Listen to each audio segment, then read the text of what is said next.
So first impressions, a couple hours into Silent Hill F, and I like it a lot actually. There are a few small nitpicks. Um, I haven't gotten to the point where combat is feels difficult or a chore. So this is a very starting area to avoid spoilers because the story actually is really good. It's also really creepy and scary. There's just something about Asian Japanese horror that kind of really creeps me out with I don't know, it's just different. There are a few nitpicks. This is a melee only game, and eventually, after you pass this introductory section, you actually have a stamina bar. So you have to manage your meter. Um, Second thing I would point out is the graphical options leave a lot to be desired. This is on PS5 Pro, and so we should have the ability to change this. No, I don't want colorblind accessibility. To change this, however, this is locked to PS5 PSSR enhanced. That's the main gripe I have about it. So there's less graphical settings here than even Silent Hill 2 Remake, which, at least you could toggle performance versus quality, but here you get enhanced only. And so I'm not sure if this is visible. This should be visible. This game runs at 60 FPS. I didn't notice any blips or lag spikes or anything. It runs at 60 FPS, and the motion blur leaves a little bit to be desired. It's definitely not a really responsive feeling game, but as far as the story mode and the puzzles, I'm liking it a lot actually. It's a really unique story. It's a very personal story, like all Silent Hill games. And just to not spoil too much, I mean, I can't really spoil too much. I'm only like 2 hours in, but so it's about a girl and her family and the difficulty she's having with her parents, being a teenager, so on and so forth. This is a melee only game again, so there will be no guns, which I don't mind, just because Silent Hill 2 Remake, the gunplay was just terrible, not fun. And again, I don't know if I said this already, but eventually you will get a stamina meter. So there is some bit of meter management in this game when you're doing dodges and melee attacks. When you're in this section here, you don't have a full range of, you can't melee. The game unlocks it for you as you progress. And you're supposed to explore this little town by yourself. And there are some creepy moments in the first 2 hours, which I won't spoil, but I'm liking it a lot. I just do not like this graphical option of forcing you to stay in PSSR enhanced. Again, I take the trade-off for frame rate versus fidelity any day. There's no reason why they can't have this at an upscaled 1440p or even 1080p at 120 FPS.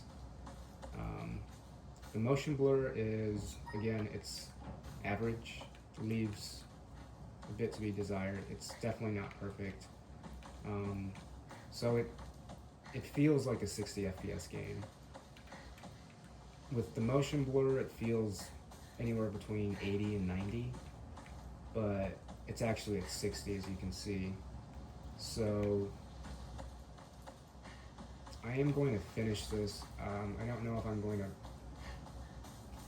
focus solely on Silent Hill F and then just play this game and finish it, or if I just pop in and out.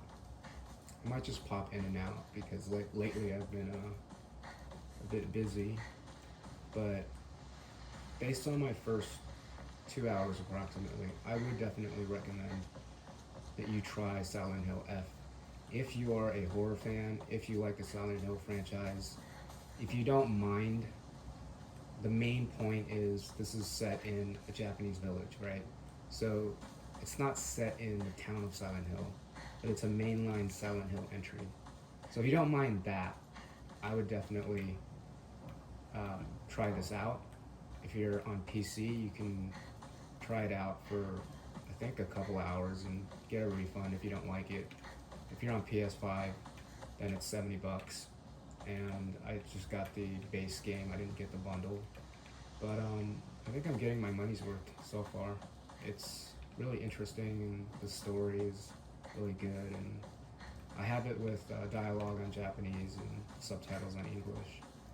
But based on my first 2 hours, I think this is a really good game. Obviously not going to give it a score, but I think it's definitely worth purchasing if you are a Silent Hill fan or a survival horror fan. That's pretty much it. And this is Hinako. This is our main character. Her sister's name is Junko. I don't know how they pronounce it, but yeah, you can't enter this door at first. So this whole area, the game lets you explore, and this is the first save point right here. And I'm playing on story mode with puzzles on story mode difficulty. But yeah, this is right at the very introductory area. I think it's really good. I think if I complete it, there's a good chance I might give it an 8 or 9 out of 10. I really enjoyed the Silent Hill 2 remake. The only gripe I have about Silent Hill 2 remake is the combat is just exhausting and repetitive. And by the time you get to the labyrinth, you're like, just stop already with all these combat encounters, because they're not even fun. And you're never really in danger of getting killed. So there's no guns in this game, so at least that mechanic is out. But it's all melee, and based on what I've seen of other videos, you do pick up like additional melee weapons and stuff. So I would definitely give this a try. Support Konami so that they can make more and better Silent Hill titles. And going back to my Silent Hill 2 review, I actually downgraded the score to like a 6.5 to 7 out of 10, because in the interim I actually played the original Silent Hill 2, the crappy version that they remade in HD for Xbox. And that game was a lot shorter, a lot better voice acting, and the combat was not great, but it wasn't boring and repetitive. So I hope this game does do well. It's pretty fun, just exploring this village, and this entire setting is really unique, and it's not something you get very often from video games, like just a quaint Japanese village that's being haunted. So I would definitely suggest getting this game a try.